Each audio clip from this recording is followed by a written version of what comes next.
Okay, so we're gonna pick up where we left off in the last video.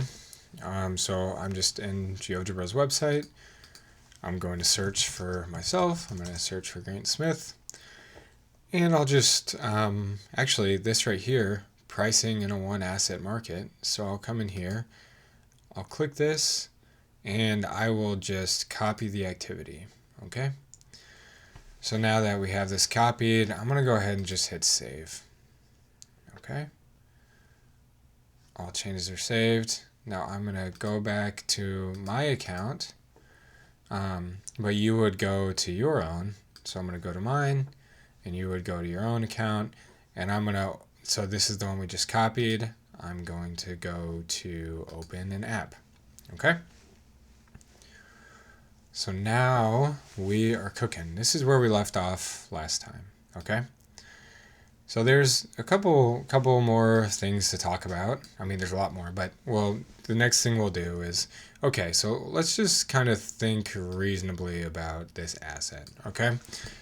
So right now this asset, it says, okay, payoff in time one is 1 right here, and payoff, or the price today is 1. So you probably wouldn't take that because, you'd rather spend today than use the money tomorrow.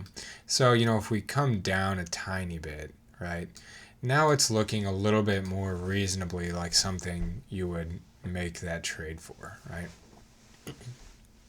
But, so I was talking about arbitrage, and I said arbitrage only happens when we're down here, right? So it's arbitrage free all the way up here. All right, so let's just think about this for a second. I'm going to get this out of the way. Okay, so we have, again, I'll just get it out of the way. So right now we have an asset that pays off, in some point in the future. Maybe it's, a year from now. It pays $1 and it costs 20 cents today. So let's say you put $1 million in today. The payoff is going to be 5 times that. You're going to get $5 million with no risk, right?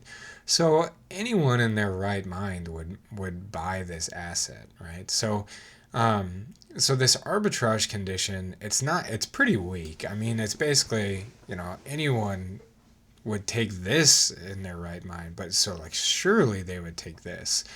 So, if you kind of were thinking about that, then, maybe this video will explain a little bit, in that context.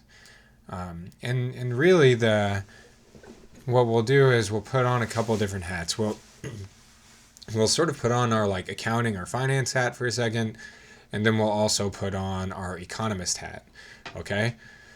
So the first thing I'll do is I'll kind of just make a change in notation, right? So right now this is price now, so in time 0, and this is payoff in time 1. So these are both positive, but really if you think of this as a cash flow, if you think of both of these as cash flows, then this is sort of backwards, right? So price, if you're paying it, that's a negative cash flow. So what I'll do is I'll just move this down here, and I'll call this cash flow in time 0, okay? And I'll call this cash flow in time 1, okay? So now we are actually in arbitrage right now. So why are we in arbitrage? Because this means our cash flow today is going to be positive. That means someone's going to pay us money today, and they're going to pay us in the future with no risk at all.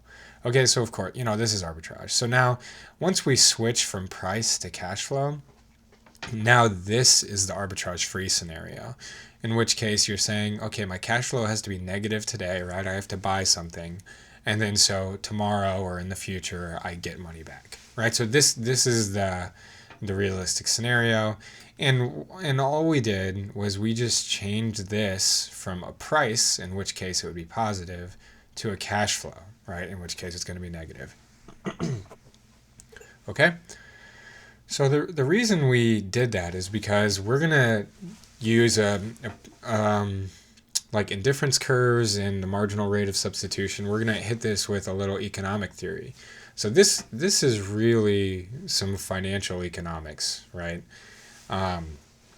This is what people this is what I would consider financial economics, because we're kind of doing a finance problem, but we're using like economic methods.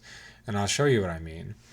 Okay, so let's say we're talking about our utility, right? So our utility of consumption or using our money in time zero, so now, versus our utility from using our cash flow later, right? From having money now versus later, right? So a pretty, just a utility function that can be used because it has, pretty standard properties would be the square root of x times y. So this times this, the square root of that. Okay, so that would be our utility function. And so its value, so the utility would be coming out of the page, right? So it would be coming out of the page. So we can't really draw that right now. So all we can do is draw level curves of it. And in particular, those are in, economics terms, those are called indifference curves, right? So if our utility function, I'll go ahead and just write it down here. I'll write it over here, okay? So utility, u, is equal to square root, sqrt, of x times y, okay? And so now if we just do some pretty standard algebra, we just square both sides, then we have u squared, and that is going to be equal to x times y, okay? So I just squared both sides, and now we're just going to divide both sides by x, so we're going to have u squared divided by x, and that's equal to y. Okay, so now I'll just flip the sides of the equation so it looks normal. So u squared divided by x, okay? Okay. Oh, wow, that looks nice. I wasn't expecting that. Actually, it doesn't look very nice, does it?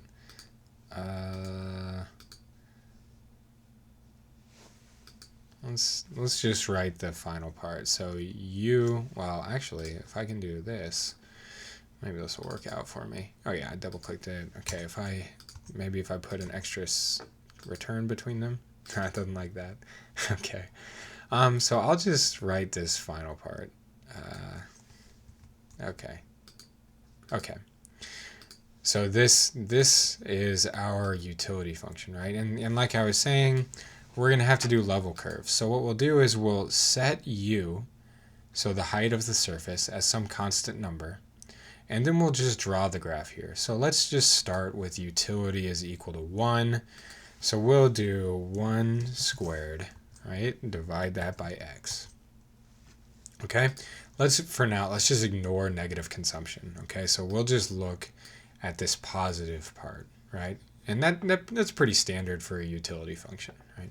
Okay, so let's do one more level curve. So let's say, okay, let's do a utility of 2 squared divided by x. Okay?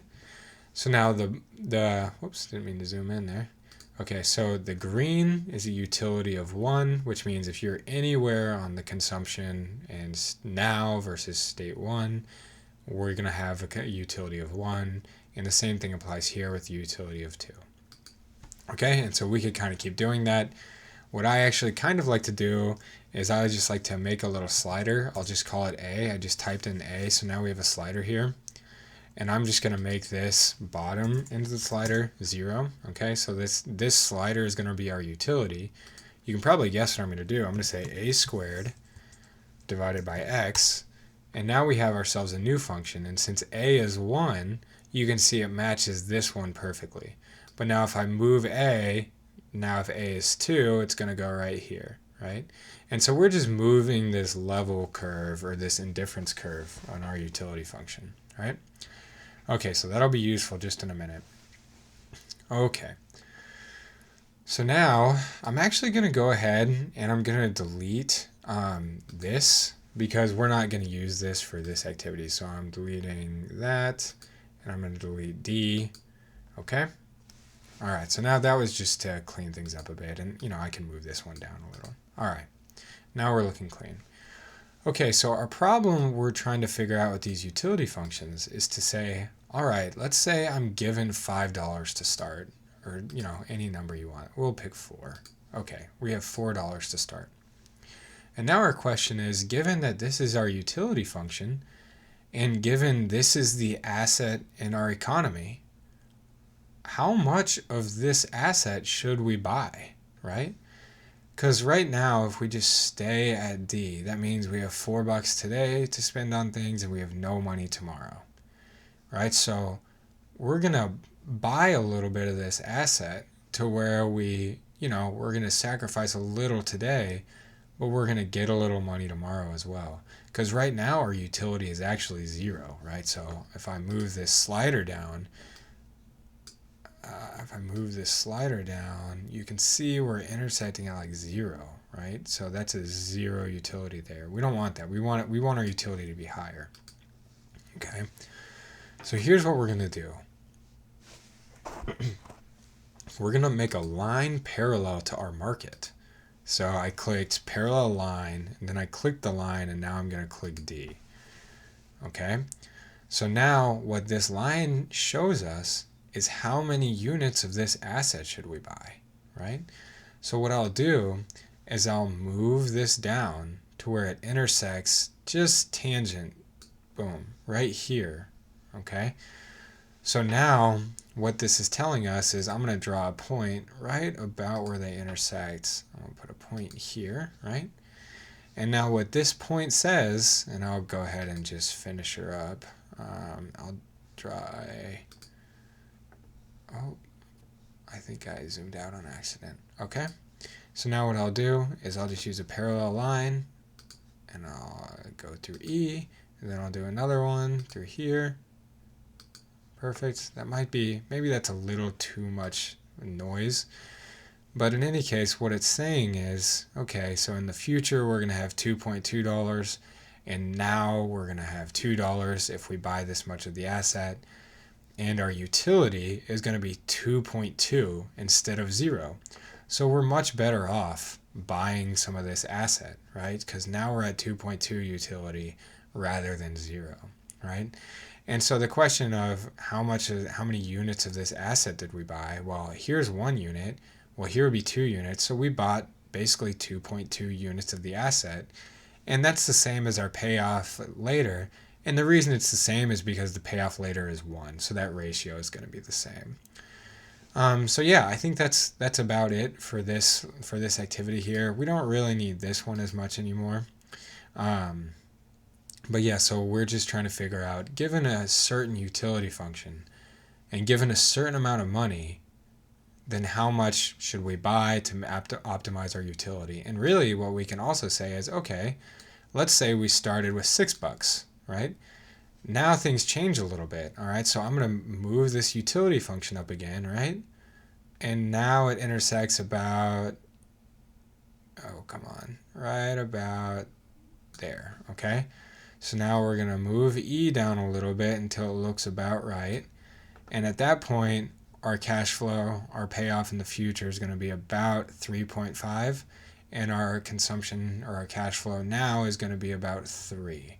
Right, so well, actually, our cash flow today is negative of that, right? So it's -3, but we started off with 6, so the amount left over is 3. That's really what we're doing there.